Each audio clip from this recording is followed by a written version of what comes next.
Company को लेके है। पहले आप सभी मीडिया बंधुओं को बहुत बहुत स्वागत और अभिनंदन है। मैं Bhavesh Singh hotel management welfare association के अध्यक्ष पे कार्यरत हूँ। आज का जो विषय हमारा है वो ओयो से संचालित जितने भी होटल हैं उनकी समस्याओं को लेके है। ओयो कंपनी होटल के ओनर के साथ बहुत फ्रॉड कर रही है। इनका कमीशन 29% होता है, जो कि ये 60%, 70%, 80% तक चार्ज कर लेते हैं। ये इतनी तरह की पेनाल्टी लगाते हैं कि अगर किसी आम आदमी को या सरकार तक ये बातें अगर पहुंच जाएं, उनका दिल दहल उठ जाएगा। और रेट ये 400-500 में ये रूम बुक कर देते हैं, जिससे होटल संचालक को काफी दिक्कत हो रही है। इसलिए हमने एक एसोसिएशन बनाया है ताकि इनको न्याय मिल पाए, और वो न्याय मिलेगा। हमारे कुछ पॉइंट्स हैं जिसको रितेश अग्रवाल तक पहुंचाना है। इसमें जो जेन्युइन चीजें इनके पॉइंट, हमारे जो पॉइंट्स हैं वो 29% कमीशन आप ले रहे हो, आप लो, मुझे वो देने में कोई दिक्कत नहीं है। लेकिन फर्जी तरह की जितनी पेनाल्टी लग रही है वो हम नहीं देंगे। पेनाल्टी हम 1 रुपए नहीं देंगे। होटल का रेट हम तय करेंगे, ना कि आप तय करेंगे। कस्टमर हमारे होटल पे आता नहीं है, लेकिन फर्जी से चेक इन हो जाते हैं, फर्जी से चेक इन हो जाती है। तो ये सब चीजें हम बर्दाश्त नहीं करेंगे। एसोसिएशन जब बना, ग्राउंड लेवल पे मैंने खुद काम किया, कई होटलों पे मैं खुद गया, होटल ओनर से मिला। कोरोना काल अभी भी तो बीता ही है, 3 साल कोरोना काल रहा, उससे कोई अभी उभर नहीं पाया। लोग अपने बिजनेस को बढ़ाने के लिए जमीन बेचे, कर्ज लिए, घर के गहने तक बेचे, ताकि हम इस बिजनेस को आगे बढ़ाएं। लेकिन 400, 500, 300 में अगर रूम करेगा अगर ओयो, तो फिर हमारा बिजनेस ग्रो कैसे करेगा, जिससे काफी ज्यादा दिक्कतें होटल संचालक को हो रही हैं। और हमारे अगर पॉइंट्स अगर ओयो मानता है तो ठीक है, नहीं मानता है तो उत्तर प्रदेश, उसके बाद पूरे भारत में जितने होटल संचालक हैं उनको लेके मैं रोड पर उतर जाऊंगा। एसोसिएशन के माध्यम से अभी तक क्या सरकार से कोई वार्ता किया संबंधित से? सरकार से तो कोई वार्ता अभी तक हुई नहीं है, लेकिन जल्दी मैं मुख्यमंत्री जी से मिल के अपनी बातों को उन तक पहुंचाऊंगा। अभी तक एसोसिएशन में आप साथ कितने लोग जुड़े हुए हैं? अभी तक एसोसिएशन में मान के आप चलिए कि लगभग 300 प्लस लोग हमसे जुड़ चुके हैं। इस महीने के लास्ट में, मतलब 30 जनवरी तक हमारे 1000 समर्थक हो जाएंगे, जो कि धीरे धीरे ये बढ़ते रहेंगे। ये आपने एसोसिएशन कब बनाया? एसोसिएशन बनाया हमको लगभग अभी 1 महीना हुआ है। हाँ, एसोसिएशन के माध्यम से होटल मालिकों को लिए क्या संदेश देंगे आप? होटल मालिकों को मैं यही संदेश देना चाहता हूं कि अब तक छोटे मोटे मुद्दे हुए हैं, जैसे मान चलिए 10 लोग, 5 लोग, 20 लोग मिल के रोड पे उतरे, अपनी बातें ओयो तक पहुंचाने की कोशिश की, लेकिन वो मुद्दे सॉल्व हो नहीं पाए। लेकिन मैं 15, 20 लोग, 25 लोग को लेके उतरने वाला नहीं हूं। जब तक हजारों की संख्या रोड पे नहीं उतरेगी, तब तक ओयो की मनमानी खत्म नहीं होगी। मुझे इनकी मनमानी खत्म करनी है। तो उनको कोई एप्लीकेशन आज तक आप लोगों ने किसी माध्यम से भेजा है या नहीं? ओयो को ओयो के जो निचले तबके के जो एम्प्लॉय होते हैं, जो हमारे डिस्ट्रिक्ट में काम करते हैं, उनसे मैंने ही नहीं, जितने होटल वाले हैं सबने बोला, लेकिन हमारी कोई सुनवाई नहीं है। वो लोग कहते क्या? वो लोग ये कहते हैं कि कंपनी की पॉलिसी है, कंपनी की ये पॉलिसी, हम ऐसा करेंगे। हम लोगों ने कभी प्रशासन से इस चीज की शिकायत नहीं की? प्रशासन से तो कई बार किया गया, लेकिन प्रशासन वही बोले कि FIR करो, इन पे हजारों FIR है। कुछ निस्तारण उसका निकल के आया, कुछ भी निकल के नहीं आया। तो फिर मैं भी जानते हैं 1000-2000 लोगों को इकट्ठा करके फिर FIR करूंगा, ठीक है, और FIR सॉल्व होते होते 10 साल, 15 साल, 20 साल हो जाएंगे। तो मैं FIR करने के मुंह में बैठा ही नहीं। उसमें मेरी जो समस्याएं हैं, अगर ओयो कंपनी मानती है तो ठीक है, नहीं तो मैं सबको लेके रोड पे उतरूंगा, तब आप मानो।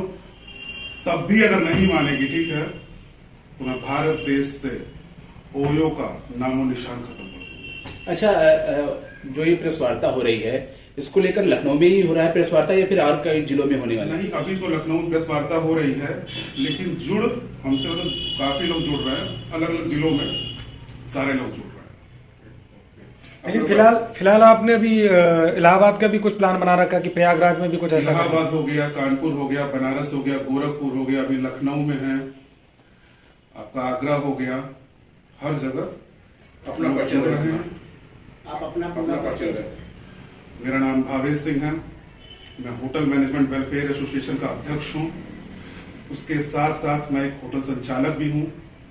हमारे 6 होटल इलाहाबाद में चलते हैं, बनारस में चलते हैं, गोवा में चलते हैं, लखनऊ में भी चल रहे थे।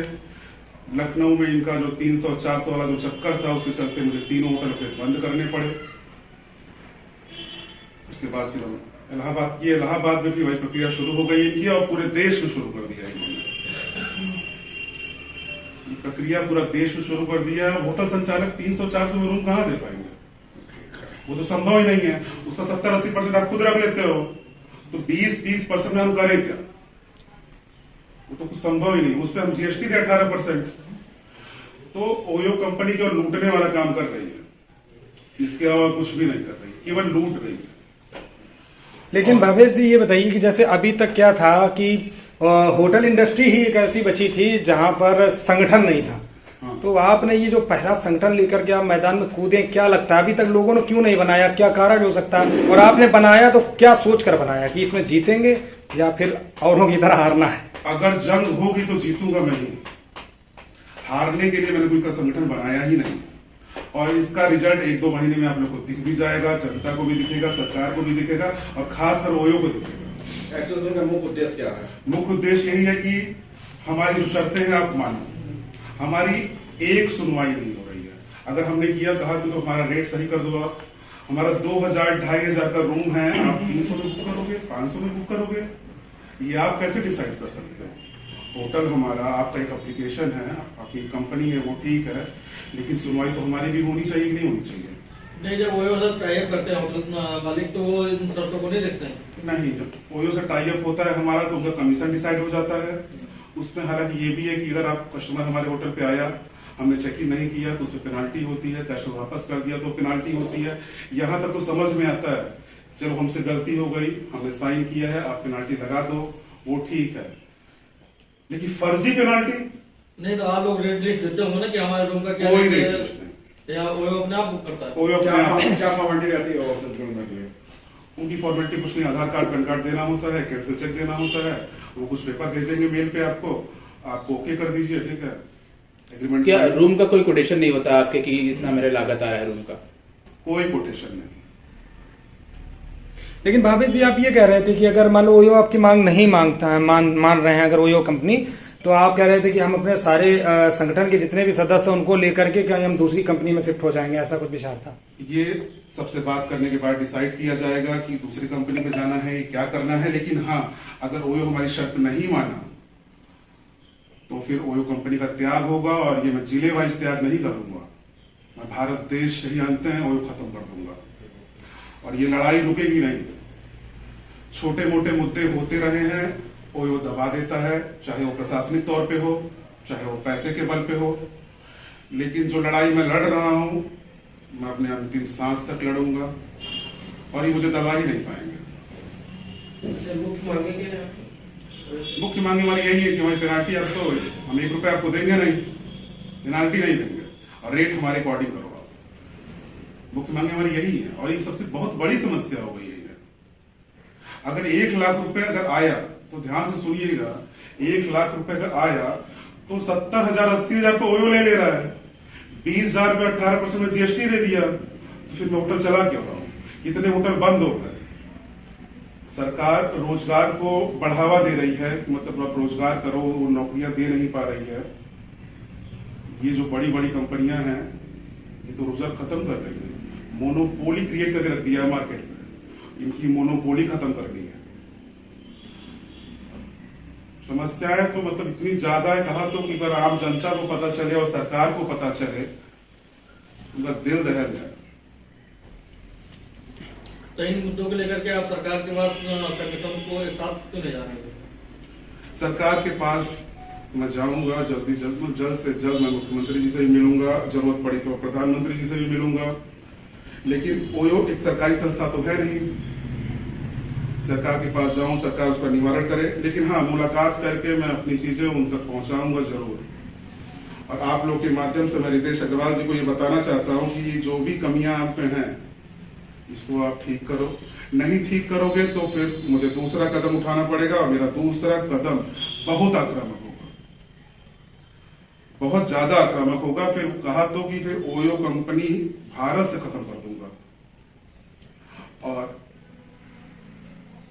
प्रशासन हो चाहे सरकार हो, आप मुझे किसी के थ्रू भी डरा धमका नहीं सकते और दबा नहीं पाओगे।